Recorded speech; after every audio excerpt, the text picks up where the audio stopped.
Hello, you. How are you doing? Today we're back for another video.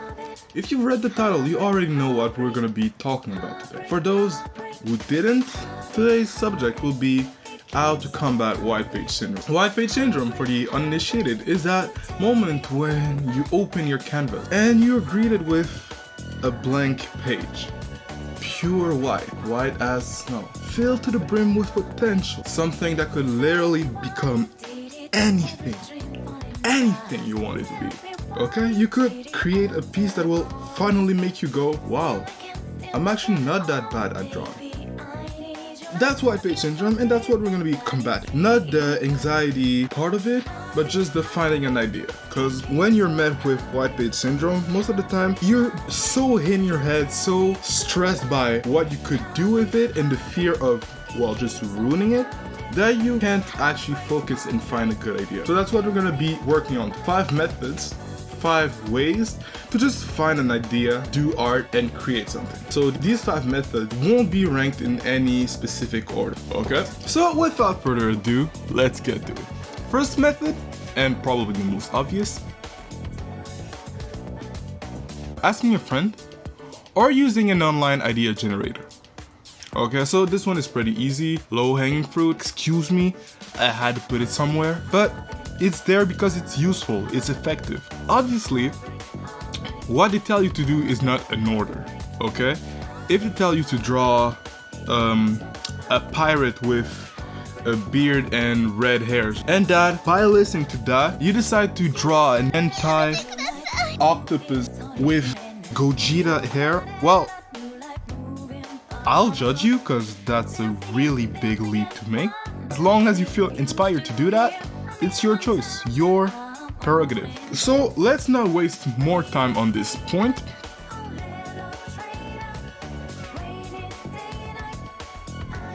Next point is simply scribbling and drawing something from that. Me personally, when I come to draw something, most of the time, and like by most of the time I mean like 95% of the time, I don't have any specific idea of what I'm gonna be drawing by the end of the evening. I just sit there, start to doodle stuff, and then go from there. Like sometimes I'll have a specific idea, sometimes I come here and I come to my desk and I'm like, yeah, today I'm gonna be working on this. But most of the time I'm just there like, hey, I haven't drawn in a while, would be a good idea to practice a bit, and I start doodling. Okay, so a good way to just start an idea, to find an idea, is like just to scribble for like 5 to 10 seconds. You don't want to create something too messy. Let your hands go, let your hands be free, and from that mess that you've just created, start like force yourself to create something. Okay, this method works twofold. First, by doing the scribbling thing, you ruin the white piece of paper. Okay, so it's not free, it's not empty anymore. It can't really become anything you wanted by this point, anything you want for it to become by this point.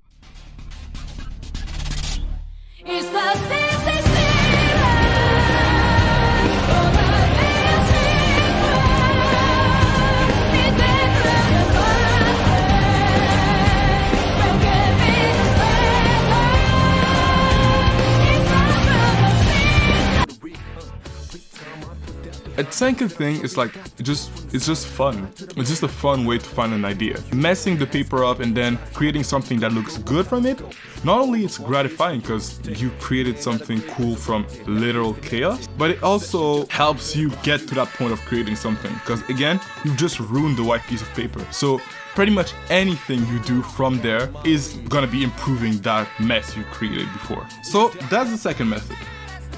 Third method really is something that will only work if you draw digital. Well, it might be possible to apply it to traditional art too, but it will be much harder.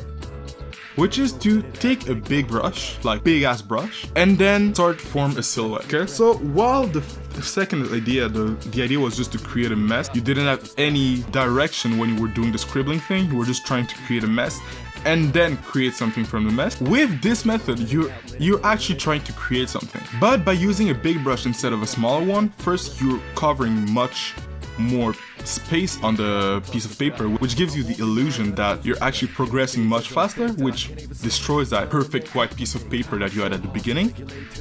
And it allows you to focus on the big picture, okay? Instead of worrying of the big stuff, like what kind of details his shoes will have. Will you have a scar or not?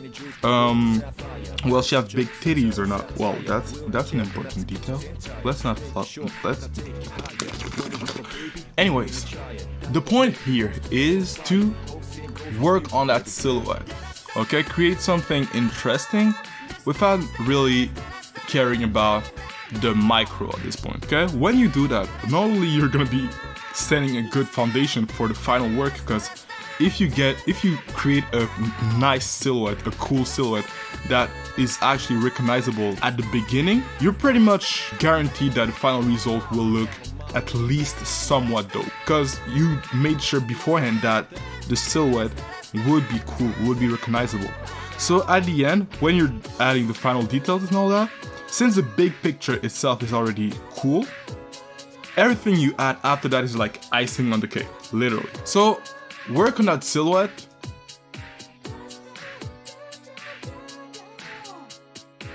Fourth method, it's simply finding like TikTok and drawing challenges online. So I won't make an essay on how I feel about TikTok. My relationship with TikTok has been pretty tumultuous, but TikTok got a lot of good sides too. One of these is TikTok drawing challenges. They're a really good way to like just get in the mood for drawing and just draw something interesting. Most of the time they'll be like, hey, if you're a guy, your character will have blue eyes. If you're a girl, red eyes. If you are black, they'll have horns. If they're white, this. If you're Asian, this, blah, blah, blah. The specific don't matter. The point of this is essentially to get direction. A bit like for the first point, you're not obligated to do what they tell you exactly to do. As long as it gives you inspiration to draw, that's fine. But the fun of TikTok challenges is to actually do exactly what they tell you to do and make it look good. And most of the time, most of the results will look pretty good. So that's fun. And essentially how that breaks the white page thing is that essentially it just gives you an idea directly. It tells you what you will draw, like the specifics of what you'll draw. So at the end of the day, you already know what you're drawing. You're just trying to find a cool way to make it all work. And it's much easier to go from that than to go from like just blank piece of paper. Then finally, just make a fan art. Okay? Fan arts are cool sometimes. But the thing with fan arts is that when you're trying to draw, everything you need to know, what the hair will look like, what his face will look like, does he have freckles or does he not, what kind of clothes he would normally wear, this kind of stuff is already decided by the author or like whoever created it. So when you draw, all you're trying to do is like add that little bit of spice to the mix and make it cool, make it like your thing.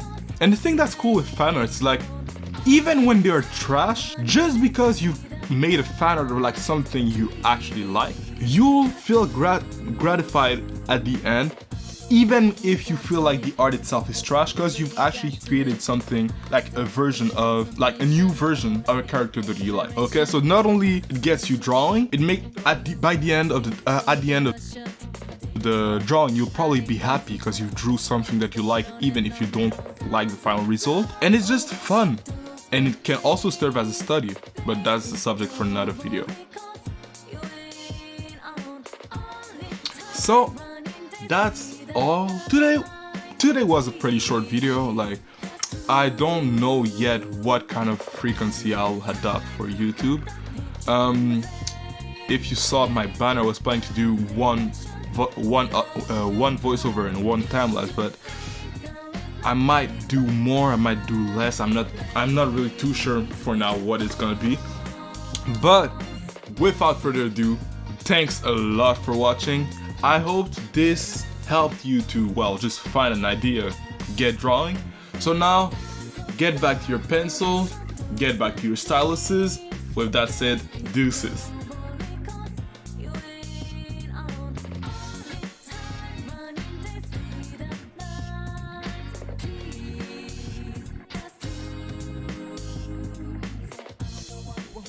to leave. I said nobody really got to leave. Cause I don't hear an explanation. All I need is admiration, frustration. Broken like this, sure we gave a shot.